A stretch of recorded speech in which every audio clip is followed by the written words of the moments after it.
তবে কথা দাও, কাউকে যেন বিলম্ব করো না। এর পরের কথাটা বড় হৃদয় বিদারক।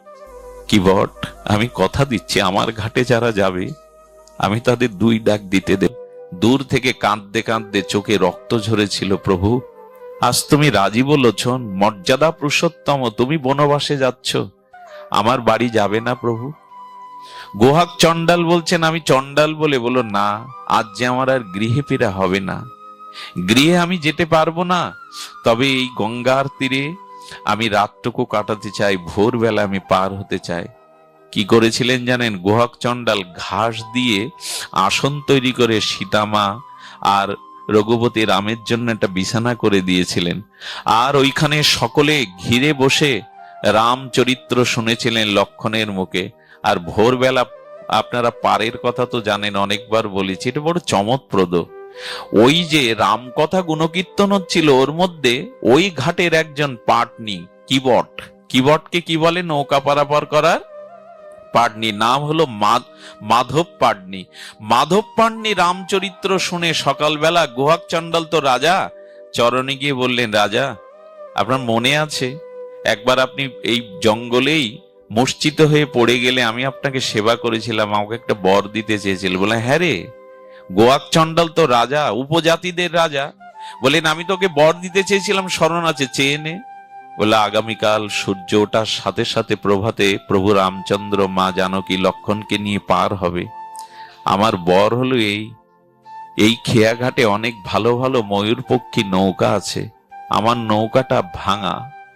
আমার বর হলো কাল সকালে এই খেয়াঘাটে যতদিন প্রভু পার না হবেন, যতক্ষণ আমার নৌকা ছাড়া ঘাটে অন্য নৌকা যেন না থাকে। বুঝতে পেরেছেন রহস্যটা? প্রভুকে পার করবেন, ভাঙা নৌকা তো, যদি না ওঠেন।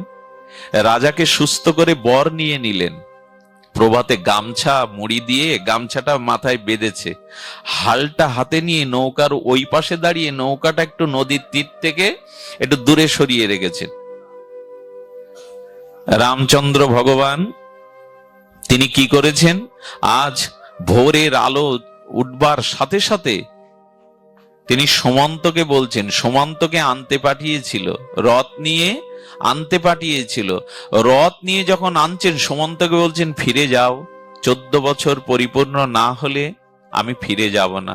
সুমন্ত যাচ্ছে না, কাঁদছে, প্রভু পার হবেন। প্রভু রামচন্দ্র আর লক্ষণ সীতামা এসে বলছেন, রামচন্দ্র নিজেই বলছেন, ওগো মাঝি ভাই, দয়া করে পার করে দেবে? আচ্ছা, ভগবান যদি কোনো নৌকা পার হয়, আপনি আমি এরকম বলি তো হাত জোড় করে, মাঝি ভাই আমাকে পার করে দাও? আমাদের সুরটা থাকে, এই মাঝি তাড়াতাড়ি আয়, হ্যাঁ, এই রিক্সা যাবি। এইসব কথা যতই ধনী হন মানি হন, এই জাতীয় উচ্চারণ করবেন না। কিবটের চোখে, পাটনির চোখে জল এসে গেছে, আর স্বয়ং ভগবান আমার খেয়াঘাটে অনুরোধ করছে, মাঝি ভাই পার করে দেবে? এই না হলে তুমি ভগবান, এই না হলে তোমার ভগবানত্ব। শুনেও শুনছে না।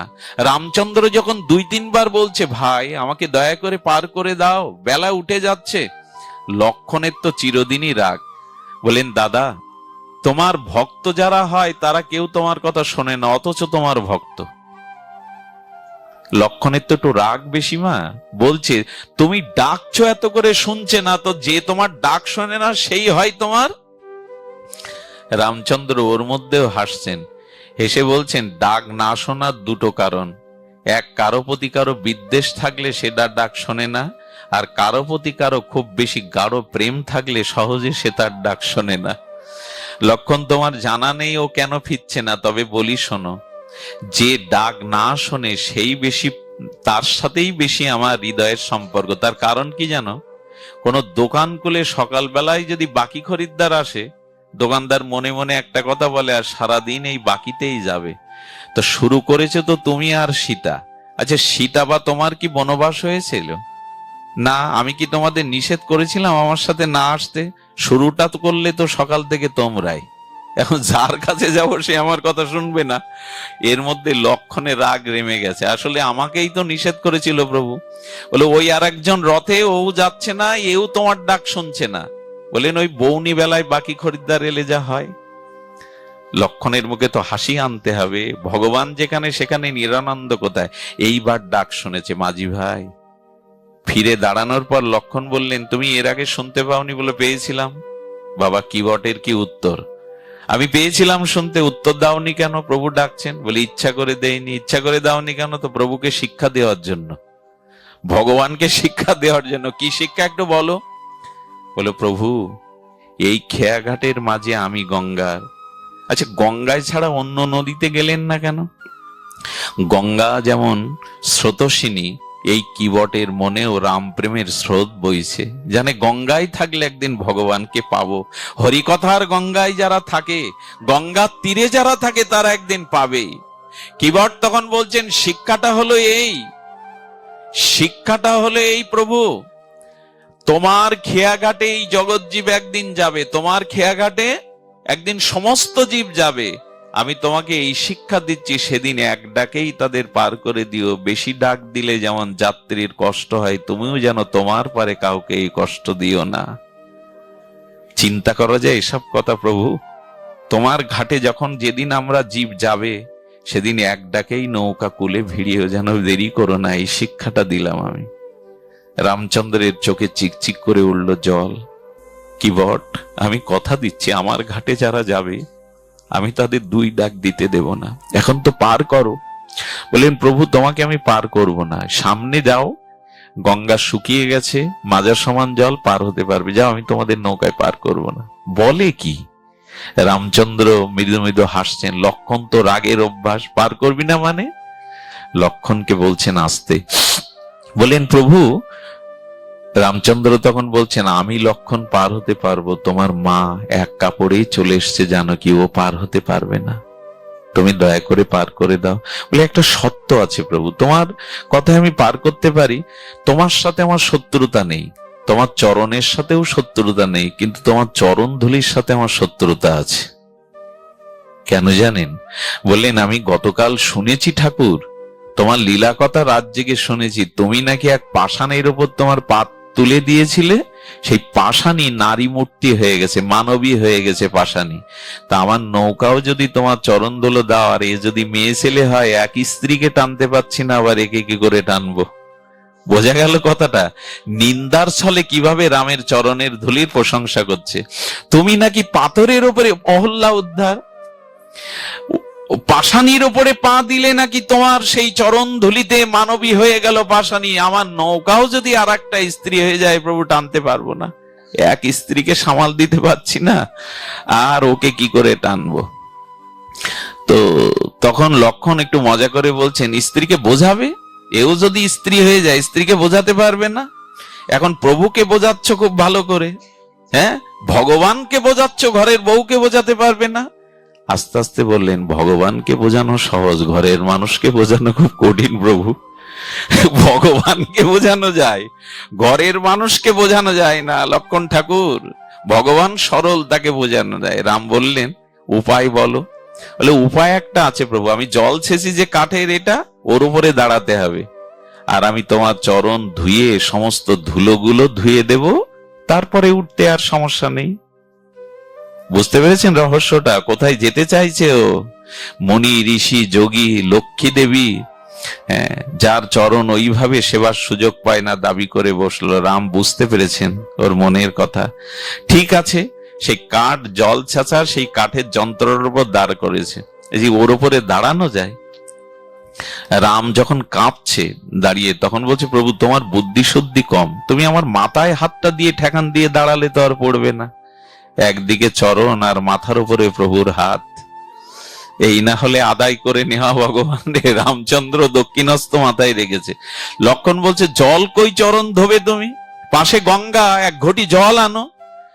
বললেন, ওটা তো ব্রহ্মা ধুয়ে দিয়েছিলেন, তার থেকে গঙ্গা, আমি লোকের জল নেব কেন? আহারে, ওটা তো ব্রহ্মা, ওটা তো ব্রহ্মা গোবিন্দের চরণ ধুয়েছিল, তাই গঙ্গা, আমি লোকের জল নেব কেন? তোমার জানা নেই লক্ষণ, আমার মধ্যেই দুটো গঙ্গা আছে, আমার নয়নের দুই জল দিয়ে আমি প্রভুর চরণ ধুয়ে দেব। চোখের জলে আজ প্রভুর চরণ ধুয়ে দিলেন। সীতামা দাঁড়িয়ে দাঁড়িয়ে বলছেন, কি ভাগ্য তোর যোগী মুনি ঋষি, অনন্ত কোটি ব্রহ্মাণ্ডের কত মহর্ষি তপস্বী যোগীন্দ্র এই ভাগ্য পায় না, তুই আর সেই প্রেমে রামচন্দ্র কাঁপছেন। লক্ষণ বলছে চরণ তো ধুয়ে দিলে, কিন্তু নৌকায় উঠতে গেলে যে আমার পাটা মাটিতে দিলে ধুলো লাগবে। বলে ঠাকুর, যাদের রাগ বেশি এদের বুদ্ধি কম, আমি প্রভুকে কাঁধে করে নৌকায় তুলবো, তাহলে তো আর ধুলা লাগবে না।